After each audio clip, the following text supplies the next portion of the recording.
Oh, my stars! I'm so happy to see you.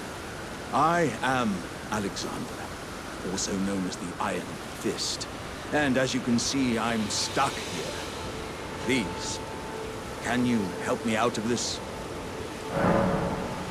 Hello and welcome to PlayStation Access. My name is Rosie and today I'm joined by the lovely Ash. Hello. Hello, Ash. And Ash, I'm sorry because you're going to get to listen to me just spew out my love for Elden Ring because today is the fated day. It's Elden Ring it's Elden Ring's release day. I am really excited to hear just you gush about this game, I'm not going to lie. Like, I know that you've been playing and absolutely loving it, and I'm ready to hear every single reason why. It looks pretty, it looks fun. I keep seeing all these big, horrible bosses running past your screen, so please, tell me about it. Well, that's good, because I've compiled a list for you and for our lovely audience of 7 reasons why I just can't stop playing Elden Ring. I mean, recording this video, I want to play it right now. So let's start with the first entry, which is the gorgeous world. The world is just such a delight to be in, with all the different environments that you explore, and you know, just walking around it or riding torrent around it or jumping around it, everything you can do around it, I just love doing. I love exploring. You know, you can explore some forest areas, or you can go into some caves, mines, swamps. There are castle halls where, like, you know, when you visit like a really old-style castle and you think, wow, this place is gorgeous. I go into these castle places, I'm like, wow, this place is gorgeous. I'm glad to know that Elden Ring has its own National Trust properties. Like, going on. It's rocking all of that stuff. You can even go to some areas which have got crystals and little pretty colours in there. And with the day and night cycle as well, and the weather changes, you can be walking around and it's raining and you're like, oh, it's one of those misty raining days, you know, everyone can have them every now and then, but still, you're in this lovely environment out in the wilderness and you're having a lovely time and it just looks lovely. And then in the night time, there was a shot where I was just exploring Limgrave, and the sky was all a beautiful blue, the moon was big and it was up in the sky, the big yellow tree was up, and then little yellow particles were like falling down, and I stood there and I was just like, oh, this is lovely. This is what I need right now. So opening that door and seeing the rolling green grass and the big yellow tree looking very glowing and beautiful in the background, like, it is just, first impression is it smacks you in the face, and then an enemy will come and smack you in the face because it's Elden Ring, of course. Yeah, of course. It is just beautiful. Like, even all the stuff we've seen before the main game release, it's all so impressive and so immersive and really builds on that fantasy realm where things are like treacherous and massive and imposing, but still very intricate and beautiful. Yeah, no, definitely, and it's just an environment that is an absolute delight to be in for all those reasons. Where's your favourite area, Rosie? Oh, you can't do this to me right now. I mean, I'm still exploring the areas and stuff, but one which I have really, really enjoyed is an area called the Round Table, which is like kind of like a little hub area for you. You know, you've got NPCs you can talk to there, for example, and little things you can do.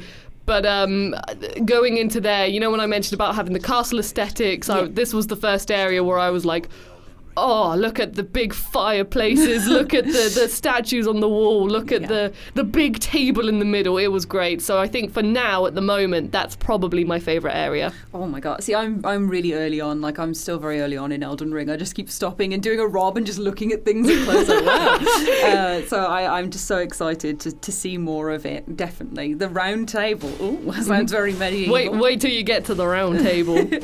But talking about discovering, you know, new areas in the world is point number 2, which is discovering mysteries in the world. So, for example, like I said, when you're running around and you find a ruin or some broken down buildings and stuff, you can't help but just walk in there and think, is there anything in there? Like, what's for me? Is there an item? Is there a treasure chest? Is there an NPC? If there's an NPC, you know, you have a conversation with them, lovely time, but then they can hint at more mysteries coming up.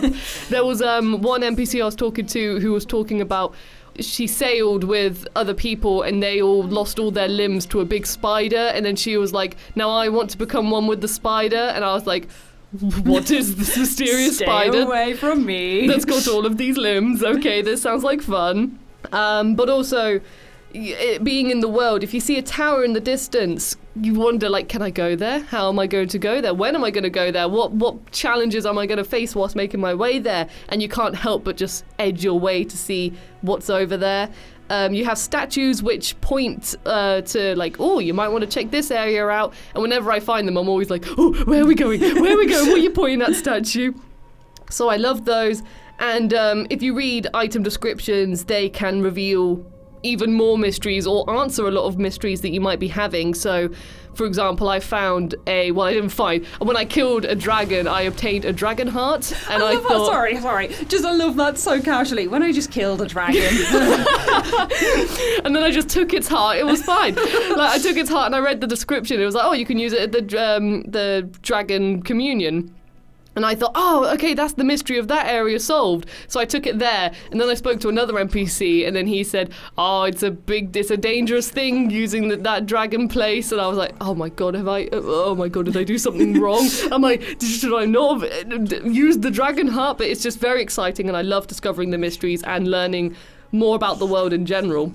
Yeah, for sure. I think like the whole like aesthetic of Elden Ring being so, it just draws you in. You want to go and look at things. You want to go and look at the big tower in the distance, and like it having all these weird and wonderful like monsters and bosses that just look so freaky from far away that you want to go in and have a little look. You want to dive into a cave and see what's in there. Yeah, like the mysteries just don't stop, yo. And it being a From Software title, obviously you're super familiar with having mystery at the core of a narrative, because it's very much you have to piece it together yourself. But number 3, linking very closely to discovering mysteries, is that just in general, it's a joy to find new things. So whereas, point number 2 was the element of, oh, what's all this going on? When you actually find something like, the NPCs you can talk to, the merchants you can find. I found one of them who had an instrument, and I just sat there and I was just like, oh, just play that instrument. You're not selling me many things I want right now, but I will just stand here and listen to you play your music for a bit.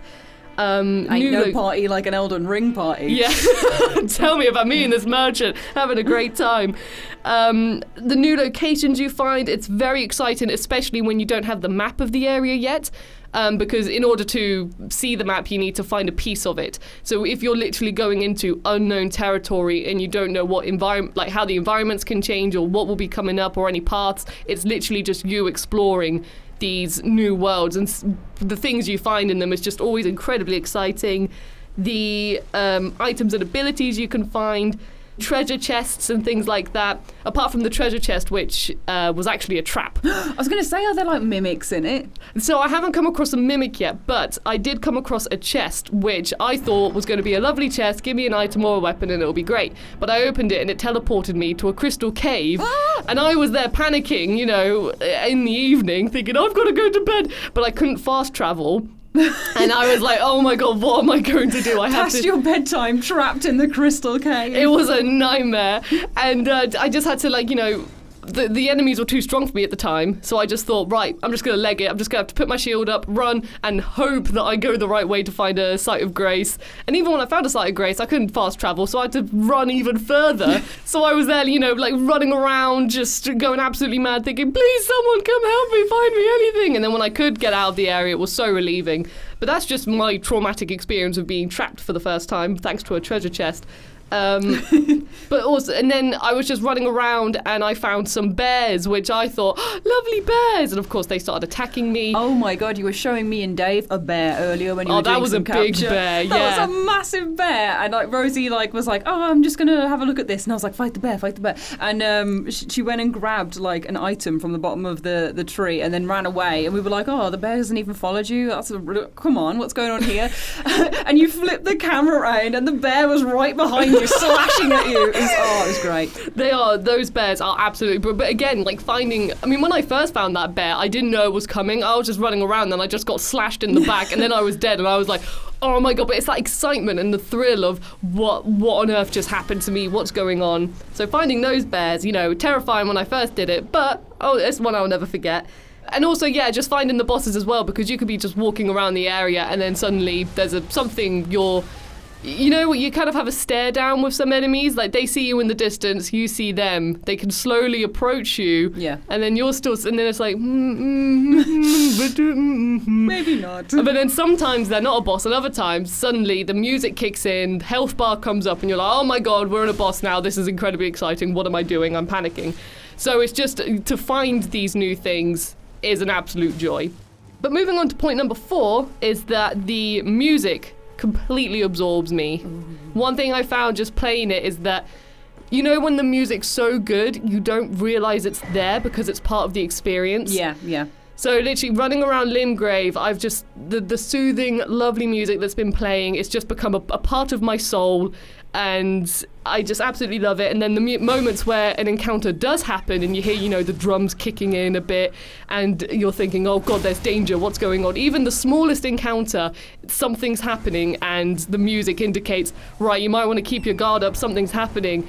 But because it's just all so beautifully intertwined into each other, you don't realise what you're doing. It's not as if I've ever gone there and been like, oh, there's the music kicking in. Yeah. It's like, you know, I'm there and I just naturally think, okay, shield up, what's happening, what's coming to attack me, or do I run away? I think music's always one of those things that gets like underrated in games. Like when it's done well, you don't notice it. So for you to say that it just kind of has that subconscious effect on you is really exciting. Like that's what you want from these sort of games, where they just kind of imbue it with that atmosphere. Oh, 100%. I mean, I've always loved music from software games. Yeah. I mean, like the Firelink Shrine was one of my most played songs apparently in 2021. Yes. So that was just me having a peaceful time. So this has just given me the same vibes of, you know, just the music just taking me away into this fantasy world and having a wonderful time. And the boss music is just as banging as ever. That's what I want to hear. That's what we love to see or hear. But talking about bosses, is number 5, one reason I just can't stop playing Elden Ring is because I love puzzling out the bosses. There's such a variety in size, in attack styles, in everything, and you know that each one of them has a weakness or an opening and a way that you can get at them. You've just got to figure out, you know, maybe die a couple of times. If you're lucky, you might figure it out immediately and boom, you're sorted. But puzzling out how to defeat these bosses, how to approach them. Can I use a summoning magic? Can I ride torrent during this fight? It's so much fun to figure out how you defeat the boss. That sounds terrifying, like thinking of all the different ways that you could approach a boss that's absolutely going to paste you. Yeah, well, it can paste you, but then, like, again, it depends on how you approach it. If, I mean, I did one fight, it was against some... No, okay, so I did one fight and it was against like a guy who had these big sort of long chain things, I guess. But I was allowed to summon. So literally what I did is I summoned 3 wolves. They went in, they were distracting him, and then when I had an opening, I jumped, pressed R2 for my strong attack, and then his health was just going down bit by bit. Yes. Whereas if I probably went into there, you know, trying to parry or do counter attacks and whatnot, probably would have had a much tougher time. I think like From Software obviously excels at bosses. Like you go to a From Software game for mad bosses, and Elden Ring's like showcase of them that we've seen in trailers and marketing material up until now is like, it's insane. It looks so good. Yeah. Like, and that you have torrent and different ways of approaching it than in other games as well is like, oh my god. Like I am really excited to do it and a little bit intimidated by it. So would you say it's easy to pick up for new players? Yeah, I'd say it's easy to pick up because I think as long as you go into the mentality of this boss has a weakness, I just have to figure out how to get at it, then it becomes a lot less intimidating and more very similar to like Demon Souls, where it's more a case of, okay, I just got to keep calm, figure out where its opening is, how to tackle it, and then decide what you do from there. But that moment when you do get that boss, oh, it's so good. Yes. And I think it's also really welcoming as well for new players, because some of these bosses are in an arena you can't escape, whereas other ones are in the open world environment. So A, if you want to run away, you can. Just leg it. B, if you don't like the angle the boss is looking at you from, then maybe you can sneak around, go to the other side where you might have an advantage, and then take them on that way. Yeah. If they're surrounded by other little enemies like soldiers, take them out first, and then it just leaves you in the big one. Like, there's not the big one. The big one. There's just so many things you can experiment with and consider. It's just so much fun to puzzle them out. So whenever I find a boss, I mean, I'm stuck on a boss at the moment. I just can't, like, if I get close to him, he just annihilates me. So I know I'm going to have to probably approach it from longer range. But I'm excited. Like, I've put a little marker on my map, but I'm excited to go back to that boss when I've probably practice a bit more with long range attacks and then see if that will change my outcome. Yeah, nice to like do the trial and error of thinking of it for yourself, trying it out, and getting the satisfaction of being like, oh my god, I figured it out. I figured it out. It was me all along. Point number 6, we're nearly there, Ash, just stick with me, is really simple, just to get good. No! And by that I mean, like, you know, even if I'm just spending a session grinding by just, you know, taking a route in the open world, like leveling up my weapons with some smithing stones, or spending runes to level up, or learning new magic tricks and things, magic spells I should say, not tricks. You're the magician. I'm a magician. Like just learning new things. I'm someone in these games who loves knowing that I'm getting stronger, and you can see it in when you attack them, when their health bar goes down, and you're like, yes, that's what you get for intimidating me and killing me all those times at the beginning. Look who's the winner now, it's me. Who's getting good? It's Who's me. getting good? So it's just, this is kind of a personal one for me. Maybe there are other people like that, but I'm someone who, I really enjoy the grind, and I really enjoy getting stronger. And this is definitely a game where I've had a couple of those moments. So I'm very excited to see what challenges lie ahead of me, and then to like, you know, learn how to get good. To batter them down with your get good. With my getting good. Yes. And then final point, reason number 7 is I just love it. I just just need to add that one in. I just love it. I just love it. I just really love it. I was thinking of like the specifics. I was like, I can't. I just love it, and I love talking about it. And I feel like this video's gone on for way too long because I've just been talking about all these experiences I've had, all these stories I can tell, all these things I've seen and witnessed, and the areas I've explored. There's just so many things, and I just want to go back in there and experience new things or take things from a different approach. I'm just loving being in the world, and I'm also really enjoying the fact that this is like a new approach for a From Software game. So whereas the other ones have been like quite a bit more linear with the open world approach, it's just so exciting and thrilling and enjoyable to have the same core of a From Software game, but you know, if you want to grind, don't go that linear path. Maybe if you're bored, then you can go somewhere else and just spice it up a little bit. I'm just completely hooked, and all the reasons I've just said in this video, put them all together, and you could just see that I'm loving this game, and I want to stop doing this voiceover right now and start playing it. I think that's a big thing to say for a game when it just has that like unidentifiable quality that makes you just drawn to it completely, when it speaks to something in you as a gamer, where you're like, yes, this is the one for me. So I really like that. That's one of your points, Rosie. I like that you're just vibing with this game so hard. You're like, I love it.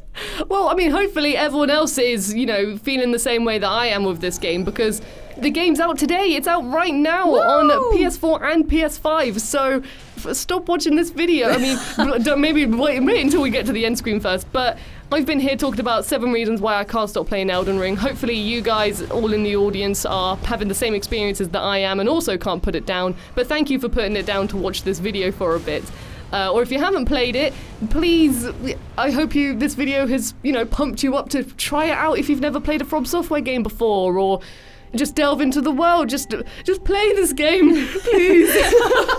I love the pitch, like, please, you must. Tell me your stories and adventures. But either way, Ash, thank you so much for listening to me ramble about... Oh, I've had a great time. Thanks for having me. No, it's been an absolute pleasure. And for all of you in the audience, please like the video if you enjoyed it, subscribe if you'd like to see more content like this, and hit that notification bell so that you always stay up to date with the world of PlayStation. Thank you all so much for watching.